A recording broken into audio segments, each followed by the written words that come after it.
పిల్లలకు, పెద్దలకు అందరికీ విజ్ఞాన వినోదాన్ని అందించే చందమామ కథలకి స్వాగతం. ఈరోజు లంచం కథ అనే చందమామ కథని విందాము. ఇక కథలోకి వెళ్తే, మహీపాలుడు ఏలే న్యాయపుర దేశంలో ధర్మం 4 పాదాల నడుస్తుందని చెప్పుకునేవారు. మహీపాలుడు ధర్మానికి హాని కలగకుండా ఉండడం కోసం ఎన్నో శాసనాలు చేసి సక్రమంగా వాటిని అమలు జరిపేవాడు. అంతేగాక న్యాయ నిర్ణయం చేయడంలో ఆయన ఎలాంటి పక్షపాతమూ చూపేవాడు కాదు. ఇలాంటి సందర్భంలో ఆ దేశంలో ఒక విచిత్ర సంఘటన జరిగింది.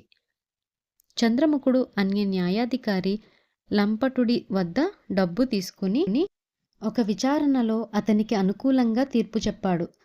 దాన్ని గురించి రమణుడు అనేవాడు రాజుగారి దగ్గర ఫిర్యాదు తెచ్చాడు. ఈ ఫిర్యాదు గురించి విన్న రాజుగారికి అంతులేని ఆశ్చర్యం కలిగింది. దొంగతనాలు, హత్యలు, వ్యాపారంలో మోసము లాంటి అనేక నేరాలు దేశంలో జరిగాయి. కానీ డబ్బు తీసుకుని తప్పుడు న్యాయం చెప్పడం ఈనాటి వరకు జరగలేదు. అసలు జరిగిందేమిటంటే, లంపటుడు అనే ఒక పెద్ద వ్యాపారి తన గిడ్డంగుల కోసం న్యాయపురంలో ఒక విశాలమైన ఖాళీ ప్రదేశాన్ని కొని అక్కడ భవనాల నిర్మాణం ప్రారంభించాడు. అయితే ఆ ప్రదేశం మధ్యలో కొద్ది మేర రమణుడు అనేవాడిది. రమణుడు పేదవాడు. అయినా వాడు ఆ ఆవరణను అమ్మడానికి నిరాకరించాడు. అది అనాదిగా రమణుడి పూర్వీకుల స్థలం. తమ వంశంలో పితృదేవతలందరూ అక్కడే ఉంటున్నారని వాడి పిచ్చి నమ్మకం. రమణుడు సకుటుంబంగా తీర్థయాత్రకు పోయి ఉన్న సమయంలో లంపటుడు రమణుడి స్థలం ఆక్రమించి గిడ్డంగుల నిర్మాణం మొదలుపెట్టాడు. రమణుడు తిరిగి వచ్చి పేచీ పెట్టాడు. లంపటుడు రమణుడికి డబ్బు కోరినంత ఇస్తానన్నాడు. నీ డబ్బు కోసం నా పితృదేవతలకు నిలువ నీడ లేకుండా చేస్తావా అన్నాడు రమణుడు. నీకు డబ్బు అక్కర్లేపోతే అది నీ కర్మ. నేను మాత్రం కట్టడం పని ఆపించను. ఏం చేస్తావో చేసుకో అన్నాడు లంపటుడు. రమణుడు న్యాయాధికారి వద్దకు వెళ్ళి ఫిర్యాదు చేశాడు. న్యాయాధికారి విచారణ జరుపుతానని ముందుగా కట్టడం పని ఆపమని లంపటుడితో అన్నాడు. లంపటుడికి గుండె జారిపోయింది. ఒక పేదవాడు తనకు ఇలా రాహు వల్లే అడ్డుపడగలడని అతను ఊహించి ఉండలేదు. తీర్పు తనకు విరుద్ధంగా జరిగితే చాలా నష్టం వస్తుంది. అతను చంద్రముఖుణ్ణి ఏకాంతంగా కలుసుకుని తన పరిస్థితి చెప్పుకున్నాడు.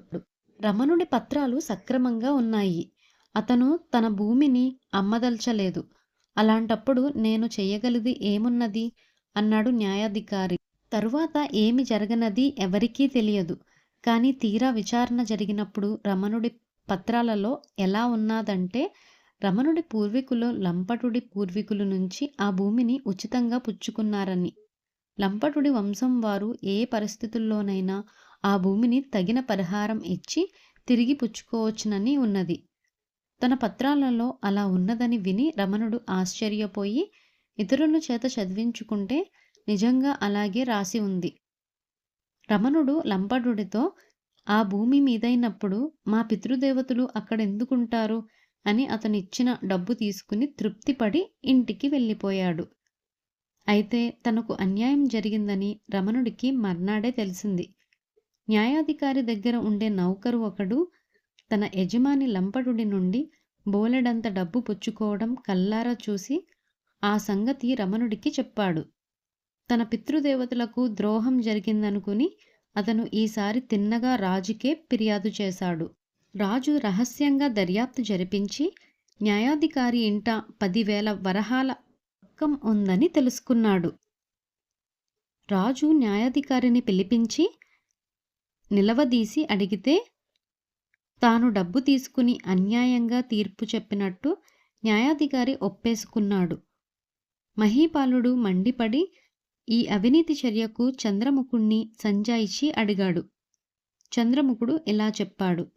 మహారాజా, నా కూతురికి మంచి సంబంధం వచ్చింది. అయితే నేను వరకట్నం కింద 10,000 వరహాలు ఇచ్చుకోవలసి ఉంది. నా ఆదాయంతో అంత డబ్బు నా జన్మలో నిలువ చెయ్యలేను. చూస్తూ చూస్తూ అంత మంచి సంబంధం వదులుకోవలసి వస్తుందని బాధపడుతున్న సమయంలో లంపటుడి వ్యవహారం వచ్చింది.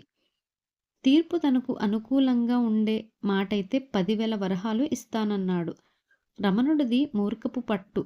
అందరికీ లాభం కలిగేలాగా నేను తీర్పు చెప్పాను. రమణుడికి డబ్బు రావడమే కాక నా కూతురి పెళ్లి సమస్య, లంపటుడి వ్యాపార సమస్య తీరిపోయాయి. మహీపాలుడు లంపటుణ్ణి పిలిపించి, మానవుల్లో కొన్ని బలహీనతలు ఉంటాయి. చంద్రముఖుడు ఎంతో మంచివాడు. అటువంటి వాడిలోని బలహీనతలు రెచ్చగొట్టి అతని చేత అక్రమైన పని చేయించావు. ఇది ఏమాత్రం సహించరానిది.